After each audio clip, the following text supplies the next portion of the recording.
A father forced his son to marry a homeless woman as punishment, but he never expected what would happen. Chapter 1. The Ultimatum. The rain hammered against the tall windows of the Manhattan penthouse as Richard Caldwell Sr. stood with his arms crossed, staring at his son with a mixture of disappointment and rage. At 58 years old, Richard had built an empire from nothing. Caldwell Industries was now worth over $2 billion, with operations spanning construction, real estate, and technology investments across the United States. His son, Richard Jr., or Rick, as he preferred to be called, sat slumped on the leather couch, still wearing last night's designer clothes. At 28, Rick had never worked a real day in his life. His Instagram feed was a parade of yacht parties in Miami, bottle service in Las Vegas clubs, and expensive cars he'd wrecked and replaced without a second thought. "Do you have any idea what you've done this time?" Richard Sr.'s voice was low and controlled, which somehow made it more terrifying than if he'd been shouting. Rick barely looked up.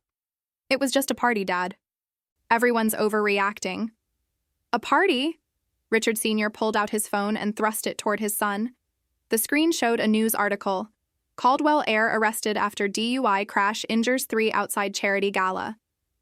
If you're enjoying this story, please subscribe to our channel and hit that notification bell so you never miss our dramatic true-to-life stories. Rick's face paled slightly as he read the details. Last night, after getting kicked out of the Children's Hospital charity gala for being drunk and disorderly, he'd taken his Lamborghini and tried to race through Manhattan.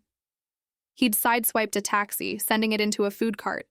3 people had been hospitalized, none with life-threatening injuries, thank God. But 1 woman had a broken leg and another man had suffered a concussion. I didn't know anyone got hurt that badly," Rick muttered. "You didn't know because you didn't care to know." Richard Sr. exploded, his composure finally cracking. "You left the scene. The police had to track you down at some club in Brooklyn. Do you understand what this does to our family name? To our business? We had a major contract with the city that's now in jeopardy because the mayor's office doesn't want to be associated with us." Rick's mother, Patricia, appeared in the doorway. Her eyes were red from crying. "Richard, maybe we should—" "No, Patricia. We've done this your way for 28 years. We've excused him, paid off his problems, sent him to rehab 3 times. Nothing changes." Richard Sr. turned back to his son. "This ends now. I'm giving you an ultimatum, and this time, there's no negotiation." Rick finally sat up straight. Something in his father's tone was different this time. "Final. You have 2 choices," Richard Sr. continued. "Choice 1, I press charges myself. I'll testify that you stole that car from me, which technically you did, since it's registered in my name and I never gave you permission to drive it last night. You'll go to prison, probably for 2 to 5 years given your record and the injuries you caused. When you get out, you'll have nothing. I'll have removed you from my will." Patricia gasped. "Richard, you can't—" He held up a hand to silence her. "Choice 2, you face real consequences, but you do it my way. And maybe, you'll learn something about the value of humility, responsibility, and what actually matters in life." "What kind of consequences?" Rick asked warily. Richard Sr. walked to the window, looking out at the glittering Manhattan skyline, the city he'd conquered through sheer determination and hard work. "For the past 3 months, I've been funding a homeless outreach program in the Bronx. We provide meals, medical care, job training. I've met some of the people there. Real people with real stories, not the party friends you surround yourself with who only care about your money." Please like this video if you're curious to see where this story goes. There's a woman there named Sarah Mitchell. She's 26 years old. 2 years ago, she was a college student at NYU, studying social work. Then her parents died in a car accident. Uninsured driver, killed them instantly. Sarah had no other family, couldn't afford tuition anymore, and ended up on the streets. She's been homeless for 18 months. Rick shifted uncomfortably. That's sad, Dad. But what does this have to do with— You're going to marry her?" The room fell completely silent except for the rain against the windows. "What?" Rick jumped to his feet. "You've lost your mind. You can't force me to marry someone." "I'm not forcing you," Richard Sr. said calmly. "I'm giving you a choice. Option 1, prison. Option 2, You marry Sarah Mitchell in a legal ceremony. You'll live with her for 1 full year in a modest apartment I'll provide in the Bronx. No penthouse, no luxury. I'll give you both a stipend of $3, $100 per month. Total, not each.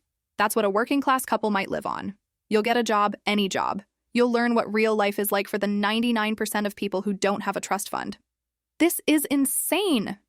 Rick looked at his mother. Mom, tell him this is insane. Patricia's eyes were filled with tears, but she shook her head slowly. Your father and I discussed this. After last night. Rick, we're out of options. We're losing our son to this lifestyle. Maybe this is the only way to save you. If you complete the year, Richard Sr. continued, and I mean really complete it, no sneaking off to clubs, no using hidden credit cards, no asking your rich friends for money, then I'll consider bringing you back into the family business. You'll start at the bottom, but you'll have a future. You can divorce Sarah after the year if you want, with a fair settlement, but you have to truly try to make this work. Rick's mind was racing. And if I refuse both options? Then you walk out that door with nothing but the clothes on your back. I'll cancel every credit card, freeze every account. You'll be just as homeless as Sarah, but without her survival skills. Richard Sr.'s expression softened slightly. Son, I'm not doing this to be cruel. I'm doing this because I love you, and I've watched you destroy yourself for years. This is my last attempt to save you before it's too late. Rick looked between his parents. His mother was crying silently. His father stood like a statue, unmoved. This wasn't a bluff. He could see it in the old man's eyes. When would this marriage have to happen? Rick asked quietly. Friday, 3 days from now. I've already spoken to Sarah. She knows the arrangement and has agreed. She agreed? Why would anyone agree to this? Because I'm offering her something she desperately needs: stability, safety, and a chance to get back on her feet. I'll be paying for her to finish her degree during this year. Afterward, she'll have her education and whatever settlement you two arrange. For her, this is an opportunity. For you, it's a punishment and a chance at redemption. Comment below and tell us what city you're watching from. We love hearing from our viewers around the world. Rick sat back down heavily. Prison or marriage to a homeless woman. Neither option seemed real. But as he thought about the cold, violent reality of prison versus living in a small apartment with a stranger for a year, the choice became clearer. I need to think about it, Rick said. You have until tomorrow morning, 9 a.m., Richard Sr. said. After that, I'm calling the district attorney's office myself. That night, Rick couldn't sleep. He kept thinking about the 3 people in the hospital because of his actions. He'd never actually had to face the consequences of his behavior before. There had always been lawyers, settlements, NDAs. But his father was right. Nothing had changed. Every few months there was another incident, another embarrassment, another reason for his parents to look at him with disappointment. At 3 a.m., he found himself looking at his Instagram feed. Photos of himself with bottles of champagne, surrounded by people he barely knew. Empty smiles and empty achievements. When was the last time he'd done something meaningful? When was the last time someone had looked at him with genuine respect rather than the fake admiration that money bought? By morning, he'd made his decision. When he walked into his father's study at 8:45 a.m., Richard Sr. was already there, as if he'd never left. I'll do it, Rick said. I'll marry Sarah Mitchell. His father nodded slowly. You're making the right choice, son. I truly believe that. I have one question, though, Rick said. What if? What if she's awful? What if we can't stand each other? Richard Sr. actually smiled slightly. Then you'll have learned what millions of people deal with every day. Life doesn't always give you what you want. You learn to cope, to compromise, to find common ground. That's called growing up. Over the next 3 days, preparations were made. The wedding would be small, just immediate family and 2 witnesses. Rick was given the address of a small 2-bedroom apartment in the Bronx, walking distance from Fordham Road. He went to see it, and his heart sank. The entire apartment was smaller than his bedroom in the penthouse. The furniture was basic, IKEA at best. The neighborhood was loud, crowded, nothing like the quiet luxury of Manhattan's Upper East Side. On Thursday afternoon, Rick was finally told he could meet Sarah before the wedding. They agreed to meet at a coffee shop in Manhattan, neutral territory. Rick arrived first, wearing jeans and a simple shirt, the most normal clothes he owned. He ordered a coffee and sat by the window, nervously checking his watch every few minutes. Then she walked in. "Don't forget to subscribe if you haven't already. Hit that button now." Rick had been expecting. He didn't know what. Someone defeated, maybe. Someone who looked beaten down by life. Sarah Mitchell was none of those things. She was average height with dark hair pulled back in a practical ponytail. She wore donated clothes, jeans that were slightly too big, and a sweater that had seen better days. But she carried herself with quiet dignity. Her face showed the strain of living on the streets. She was too thin, and there were shadows under her eyes, but her gaze was direct and intelligent. She spotted him immediately and walked over. "Richard Caldwell, Jr.?" she asked. "Rick, please." He stood awkwardly and gestured to the other chair. "Can I get you something? Coffee? Food?" "Coffee would be nice. Black is fine." Her voice was cautious but not unfriendly. He ordered her a coffee and a sandwich, noticing how her eyes lingered on the food display. When was the last time she'd had a real meal? They sat in uncomfortable silence for a moment before Sarah spoke. "So, this is strange." "That's an understatement," Rick said with a nervous laugh. "Your father explained the situation. I want to be clear about something from the start." She looked him directly in the eyes. "I'm doing this because it's a chance to finish my degree and get my life back on track. I'm not expecting a real marriage. I'm not expecting romance. I'm expecting what this is, a business arrangement that benefits both of us." Her directness was surprising. Rick had expected anger, maybe resentment. "That's fair. I guess we should establish some ground rules." "I think we should." Sarah pulled out a small notebook, the kind you could get at a dollar store. She'd been making notes. "Privacy is important. 2 bedrooms, we each keep to our own space. We need to establish a schedule for the bathroom, for kitchen use. We'll split household chores. And we need to decide how to handle the money your father is giving us." Rick blinked. He hadn't thought about any of this. Sure. That all sounds reasonable. I'll also be going to school full-time, which your father is paying for. I'll need time to study, and I'd like to continue volunteering at the outreach program on weekends, helping other people who are going through what I went through. You want to volunteer? After everything you've been through? For the first time, Sarah's expression softened slightly. "Especially because of what I've been through. I know what it's like to feel invisible, to have people walk past you like you don't exist. If I can help even one person feel seen, feel human again, then that matters." Rick felt something unfamiliar twist in his chest. Shame, maybe. When was the last time he'd thought about helping anyone but himself? They talked for another hour, establishing the basic framework of their arrangement. Sarah was practical, organized, and surprisingly calm about the whole bizarre situation. Rick found himself oddly impressed. This woman had lost everything and had been living on the streets, yet she hadn't lost her sense of purpose or her dignity. As they stood to leave, Sarah turned to him. "I have one question.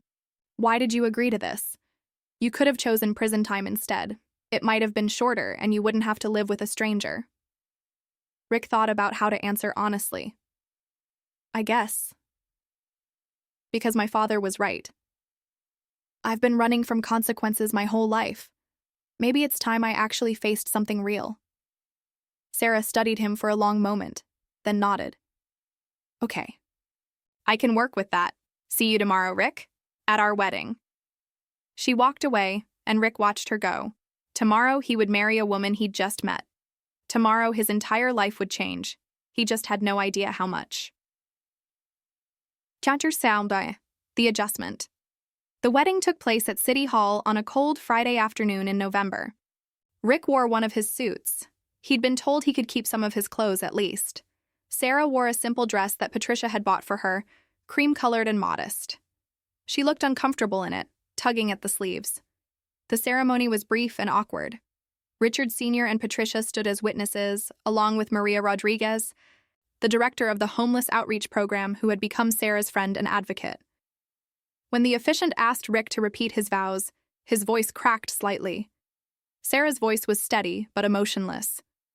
I now pronounce you husband and wife." There was no kiss. They'd agreed beforehand that wasn't necessary. Instead, they shook hands formally while Patricia cried and Richard Sr. looked on with an expression that might have been approval or might have been sadness. What do you think about this arrangement? Let us know in the comments. And please like this video to help us reach more viewers. After the ceremony, Richard Sr. handed Rick an envelope. Inside were keys to the Bronx apartment, 2 debit cards connected to their joint monthly stipend account, and a letter. "What's this?" Rick asked. "Read it when you get home. Your new home," his father said. Then more quietly, "I'm proud of you for following through with this. Now comes the hard part, actually living it." Richard Sr. had arranged for Sarah's few belongings, mostly just clothes and some books she'd been keeping in storage at the outreach center, to be moved to the apartment. Rick's things had been similarly transferred, though he'd been limited to what could fit in a few suitcases. No designer watches, no expensive electronics beyond a basic laptop for job searching and a simple phone. The reality of his new life was starting to sink in. They took the subway to the Bronx. Rick had been in subways before, of course, but usually late at night coming back from clubs, drunk enough that he barely noticed his surroundings. Now, at 5 p.m. on a Friday, the train was packed with working people heading home. The press of bodies, the smell of too many people in too small a space, the exhaustion on everyone's faces, it was overwhelming. Sarah navigated it all with practiced ease, holding onto the overhead rail and swaying with the motion of the train. She noticed Rick's discomfort and leaned closer to speak over the noise. "First rule of the subway: don't make eye contact with anyone acting strange, and always know where the exits are." "Thanks for the tip," Rick managed. "You'll get used to it. After a while, you stop noticing the noise and the crowds." They exited at Fordham Road, and Sarah led the way through crowded sidewalks to their new apartment building. It was a 6-story walk-up. No elevator. Their apartment was on the 4th floor. "Great," Rick muttered, looking at the stairs. "That'll be fun with groceries." "Builds character," Sarah said dryly, and he couldn't tell if she was joking. The apartment was exactly as Rick remembered from his preview visit. Small, basic, but clean. 2 tiny bedrooms barely big enough for a bed and a dresser each. 1 bathroom with a shower that had clearly seen better days. A narrow kitchen with appliances that looked like they were from the 1990s. A living room with a worn couch and a small TV.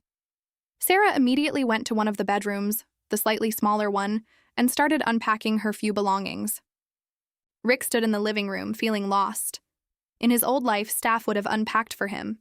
Now he had to figure out where things went in this cramped space.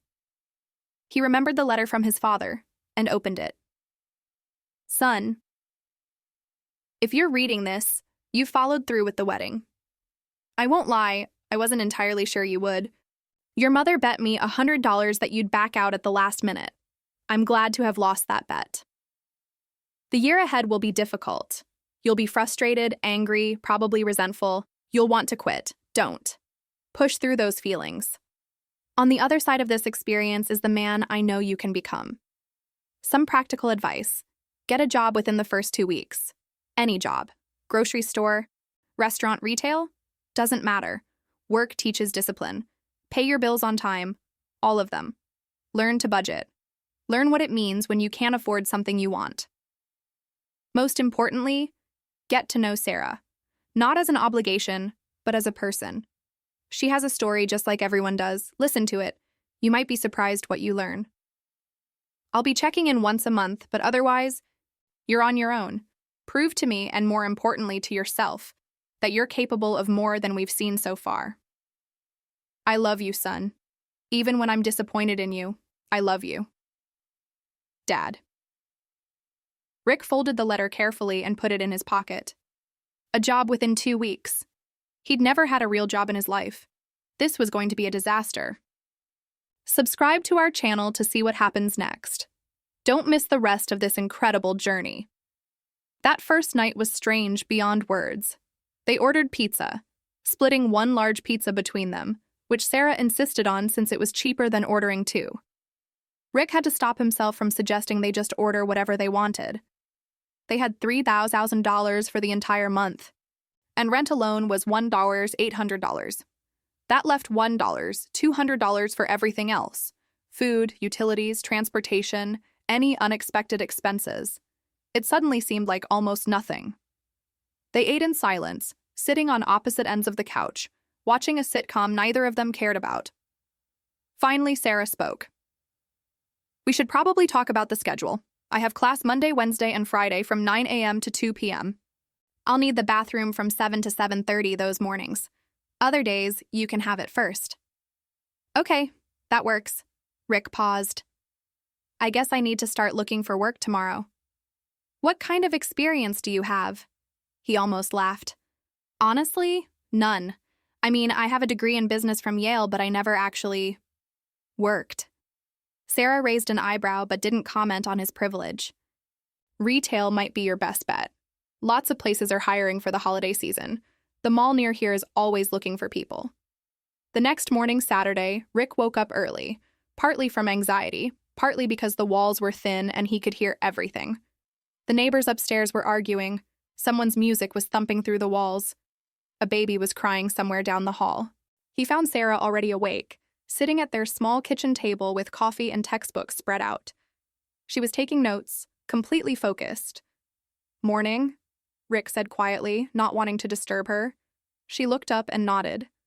"Morning, coffee's in the pot. I made extra." It was such a small domestic thing, but it surprised him.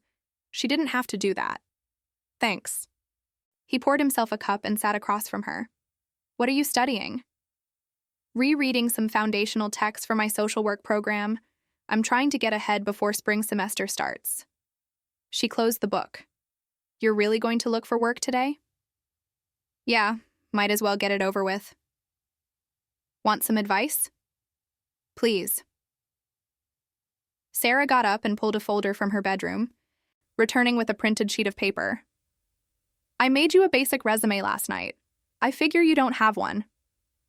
Rick took it, stunned.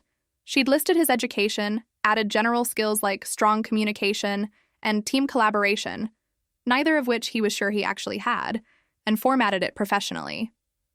"You, made this for me?" "We're in this together for a year," Sarah said simply. "If you can't find work, it affects both of us. I have a vested interest in your success." Her practicality was starting to make sense to him. This wasn't kindness, or maybe it was, just a different kind than he was used to. It was strategic cooperation. "Thank you, really." "You're welcome, and Rick, when you apply places, don't mention who your father is. Don't mention your background. They'll see Yale on there, and that's already going to make them question why you want a minimum wage job. Just say you're looking for work during a career transition." He spent that afternoon going to every store in the Fordham Road shopping district. Clothing stores, electronics shops, restaurants. He filled out applications online and in person. Most managers took one look at his resume, saw Yale, and gave him skeptical looks. "Why do you want to work at a cell phone store?" one manager asked bluntly. Rick thought about Sarah's advice. "Career transition. I'm exploring different fields, and I believe customer service experience would be valuable." The manager didn't look convinced, but took his application anyway. "Please comment below and tell us, what's the hardest job you've ever had?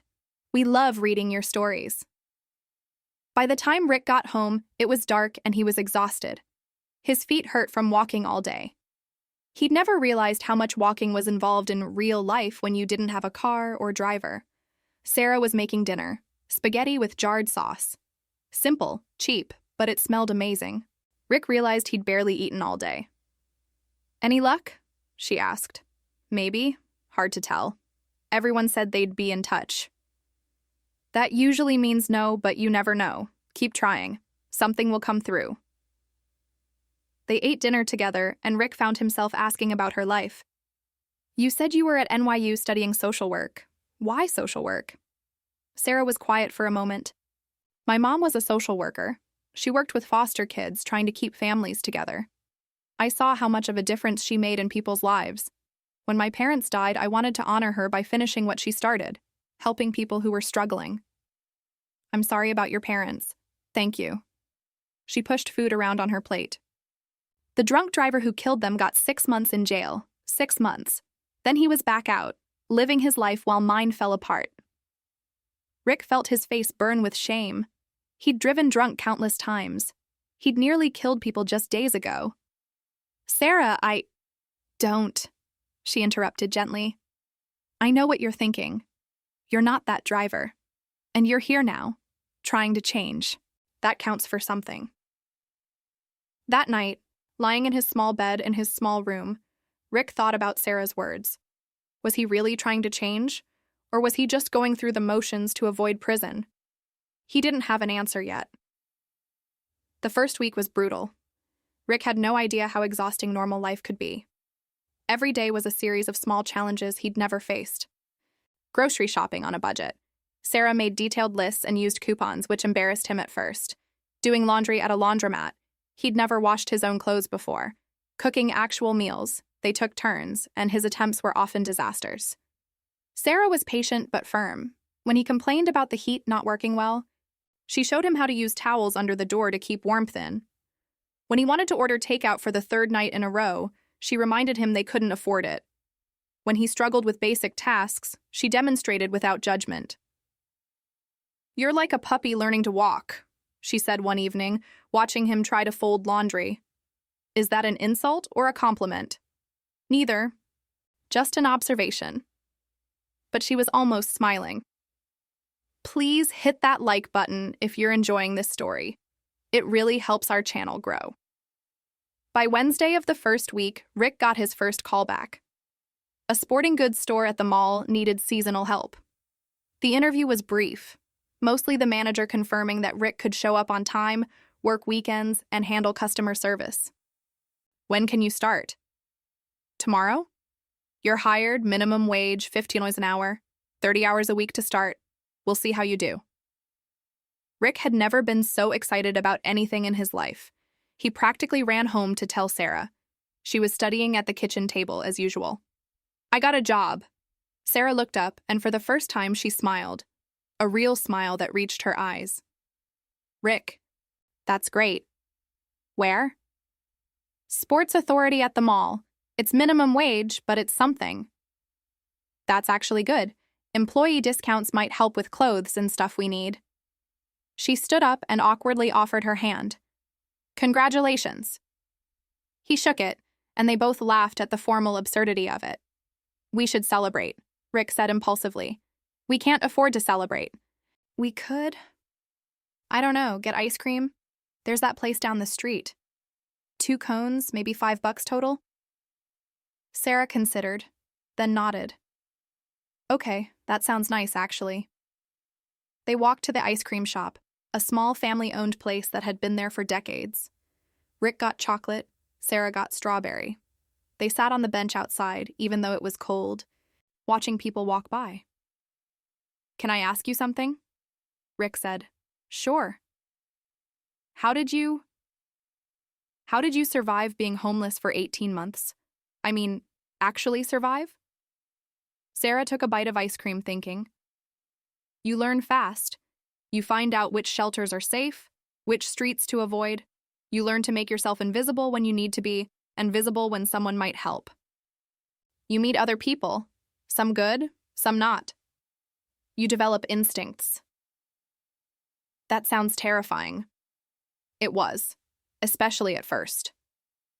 She looked at him. The hardest part wasn't the cold or the hunger, though. It was feeling like I didn't matter anymore. Like I'd stopped being a real person to everyone around me. People would step over me on the street. I'd ask for help, and they'd look right through me like I was a ghost. Rick felt that unfamiliar twist in his chest again. Shame, guilt, empathy all mixed together. I'm sorry. It's not your fault. But I've done that. Ignored homeless people. Assumed they were, I don't know, less than me somehow. Sarah didn't say anything for a moment. Then, the fact that you can recognize that now means something. A lot of people never do. Please subscribe if you haven't already. We release new stories every week. They walked back slowly, and for the first time, the silence between them wasn't uncomfortable. It was almost companionable. When they got home, Sarah went to her room to study, and Rick sat on the couch, thinking. He pulled out his phone, the basic smartphone his father had provided, and looked at his Instagram. His friends were still posting their lavish lifestyles. Bottle service, exotic vacations, new cars. 6 days ago, that had been his life. He found he didn't miss it as much as he thought he would. Rick started work the next day. His manager, Derek, was a no-nonsense guy in his 40s who'd worked retail for 20 years. He gave Rick a uniform shirt and showed him the basics: how to use the register, how to organize merchandise, how to handle customer questions. Most important rule, Derek said, the customer is usually right. Even when they're wrong, you smile and find a solution. Got it? Got it. The first few days were humbling. Rick messed up transactions, gave people wrong information about products, couldn't find items in the stockroom. But Derek was patient, and his coworkers, mostly other young people working part-time, were friendly. One coworker, Marcus, a college student at Fordham, took Rick under his wing. You'll get the hang of it. Everyone sucks at first. I'm not sure I'm cut out for this. Dude, it's retail, not brain surgery. Just be nice to people and don't steal anything. You'll be fine. Working retail was exhausting in ways Rick never imagined. Standing for 8-hour shifts made his feet and back ache. Dealing with rude customers tested his patience. The pay felt insultingly small for the effort required. But there was something else, too. When he helped someone find the right equipment for their kid's soccer team, or when a customer thanked him for his patience, he felt useful. Like he was contributing something, however small. One evening, about 2 weeks into the job, Rick came home completely drained. He dropped his bag by the door and collapsed on the couch. Sarah emerged from her room. Rough day. A guy yelled at me for 20 minutes because we didn't have his shoe size in stock, like it was somehow my fault that he has huge feet. Sarah actually laughed, a real laugh that surprised both of them. Welcome to customer service. Wait until you get the person who demands to speak to the manager about a product that doesn't exist. Has that happened to you? Worked at a diner for 6 months before. Everything happened. Oh yeah, that happened constantly. She sat down on the other end of the couch. You want some dinner? I made extra rice and chicken. Let us know in the comments what city you're watching from. We have viewers all over the world and love hearing from you. They ate together, and Rick found himself telling her about his day in detail. The funny customers, the annoying ones, the moment when he actually helped someone find exactly what they needed and felt proud of himself.